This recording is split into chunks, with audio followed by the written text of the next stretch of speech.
வணக்கம். இது news first prime time sunrise. வணக்கம். நேர்களை நீங்கள் இணைந்திருப்பது இலங்கையின் முதல் தர செய்தி வழங்குனரான நியூஸ் ஃபர்ஸ்டின் காலை நேர பிரதான செய்தி அறிக்கைகளுடன். இந்த நாள் உங்களுக்கு சந்தோஷமான நாளாக அமைய வேண்டும் என்ற வாழ்த்துக்களோடு உங்களுடன் இணைந்திருக்கும் நான் லாஸ்லியா மரியநேசன். விரிவான செய்திகளுக்குள் செல்லும் முன் முதலில் இன்றைய தலைப்புச் செய்திகள். மண் சரிவு அபாயம் காரணமாக பதுளை எல்ல மற்றும் தெக்காரவு பகுதிகளில் இருந்து மக்கள் வெளியேற்றப்பட்டுள்ளனர். பாடசாலைகள் மட்டத்திலான 3 நாள் டெங்கு ஒழிப்பு வேலைத்திட்டம் இன்று ஆரம்பமாக உள்ளது. ரஷ்யா, ஈரான் மற்றும் வடகொரியா மீது புதிய பொருளாதார தடை விதிப்பதற்கு அமெரிக்காவின் செனட் சபை இணக்கம். இனி விரிவான செய்திகள். மண் சரிவு அபாயம் காரணமாக பதுளை எல்ல மற்றும் தெக்காரவு பகுதிகளில் இருந்து மக்கள் வெளியேற்றப்பட்டுள்ளனர். நேற்று மாலை பெய்த கடுமழை காரணமாக இந்த நடவடிக்கை எடுக்கப்பட்டுள்ளதாக இடர் முகாமைத்துவ நிலையத்தின் பொறுப்பதிகாரி பிரதீப் கொடிப்பிலி தெரிவித்துள்ளார். இது தொடர்பில் ஆராய்வதற்கு நடவடிக்கை எடுத்துள்ளதாகவும் அவர் தெரிவித்துள்ளார். வெளியேற்றப்பட்டுள்ள மக்களை பாதுகாப்பான இடங்களில் தங்க வைத்துள்ளதுடன் அவர்களுக்கு தேவையான வசதிகளை செய்து கொடுப்பதற்கும் பிரதேச செயலாளரினூடாக நடவடிக்கை எடுக்கப்பட்டுள்ளதாக அவர் மேலும் தெரிவித்தார்.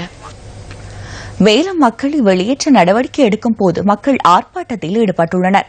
பதுளை கொழும்பு பிரதான மார்க்கத்தை மறித்து மக்கள் ஆர்ப்பாட்டத்தில் ஈடுபட்டுள்ளதாக எமது பிராந்திய செய்தியாளர் தெரிவித்துள்ளார்.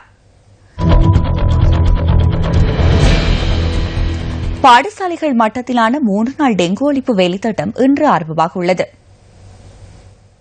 3 நாட்களுக்கு பாடசாலைகள் மட்டத்தில் முன்னெடுக்கப்பட உள்ள டெங்கு ஒழிப்பு வேலைத்திட்டத்தை கண்காணிப்பதற்கு விசேட குழுக்களை ஈடுபடுத்துவதாக கல்வி அமைச்சு தெரிவித்துள்ளது.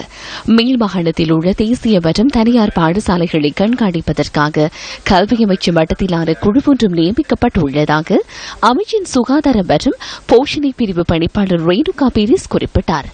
அமைச்சு மட்ட குழுவுக்கு 37 உத்தியோகத்தர்கள் இணைத்துக் கொள்ளப்பட்டுள்ளனர். மேல் மாகாணத்தில் உள்ள மற்றைய பாடசாலைகளை கண்காணிப்பதற்காக 250 அபிவிருத்தி உத்தியோகத்தர்களை ஈடுபடுத்த உள்ளதாகவும் அவர் கூறினார். நாட்டின் மற்றைய பகுதிகளில் டெங்கு ஒழிப்பு நடவடிக்கைகளை கண்காணிப்பதற்காக மாகாண மற்றும் வலய கல்வி அலுவலக உத்தியோகத்தர்களை ஈடுபடுத்துமாறு பணிப்புரை விடுக்கப்பட்டுள்ளது. இந்த வேலைத்திட்டம் முன்னெடுக்கப்படுகின்ற காலப்பகுதிகளில் பாடசாலை மாணவர்கள் மற்றும் பெற்றோர்கள் அதற்குரிய உடைகளில் பாடசாலைக்கு வருவதற்கான சந்தர்ப்பமும் வழங்கப்பட்டுள்ளது. வருடத்தின் இதுவரையான காலப்பகுதிக்குள் 1,10,372 பேர் டெங்கு காய்ச்சலால் பிடிக்கப்பட்டுள்ளனர். மேல் மாகாணத்தில் மாத்திரம் 44.52 வீதமானோர் டெங்கு காய்ச்சலினால் பாதிக்கப்பட்டுள்ளனர்.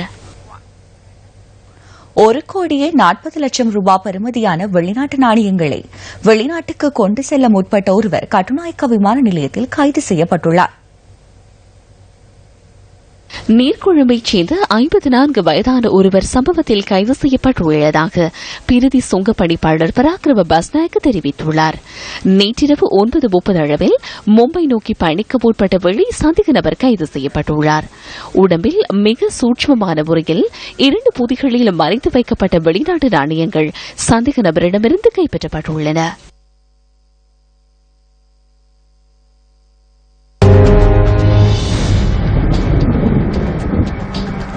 இன்றைய நாளுக்கான வானிலை தகவல்களுடன் இணைந்து கொள்கிறார் வளிமண்டல திணைக்கள அதிகாரி கே. சூரியகுமாரன்.